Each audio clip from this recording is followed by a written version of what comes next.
কখনো কখনো সব সত্যিটা জানার পরেও চুপচাপ মিথ্যেটাও শোনা দরকার। কিছু মানুষ কতটা নাটক করছে সেটা দেখার জন্য। চালাক হলেই মানুষ হওয়া যায় না, চালাক তো শিয়ালও হয়। মানুষ হতে হলে তার মধ্যে মনুষ্যত্ব থাকা দরকার। মানুষ চিনতে শিখে গেলে কারো প্রতি কোনো অভিযোগ থাকে না, তখন মনে হয় দূরত্বই শ্রেয়। ভালোবাসা এমন এক বদ অভ্যাস যেটার কারণে মানুষ এক মুহূর্ত আনন্দ পাবার জন্যে সারা জীবন কষ্ট সইতে দ্বিধাবোধ করে না। টাকা থাকলে ভালোবাসা, বন্ধুত্ব, পরিবার, আপনজন, প্রিয়জন সবাই খোঁজ নেবে।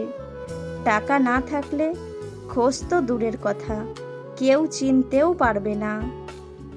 জীবনে কষ্ট দেওয়ার মতো মানুষ পেয়েছি, কিন্তু কষ্ট বোঝার মতো মানুষ আজও পেলাম না। পৃথিবীতে সবাই শুধু স্বার্থ বোঝে। শীতের সময় যে রোদকে মানুষ ভালোবাসে, গরমে সেই রোদকেই মানুষ তিরস্কার করে। সুতরাং মানুষের কাছে তোমার মূল্য ততদিন, তোমাকে তার প্রয়োজন যতদিন।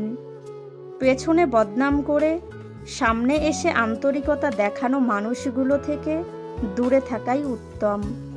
এরা প্রকাশ্য শত্রুর চাইতেও ভয়ঙ্কর।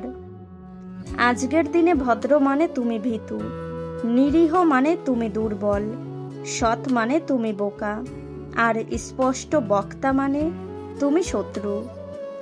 এই শহরে বেঁচে থাকতে হলে মায়া ত্যাগ করতে হবে, নয়তো পাক্কা অভিনয় জানতে হবে। শুধুমাত্র নিজের প্রয়োজনে খোঁজ নেওয়া মানুষগুলো থেকে দূরে থাকাই ভালো। এরাও এক প্রকার স্বার্থপর মানুষ।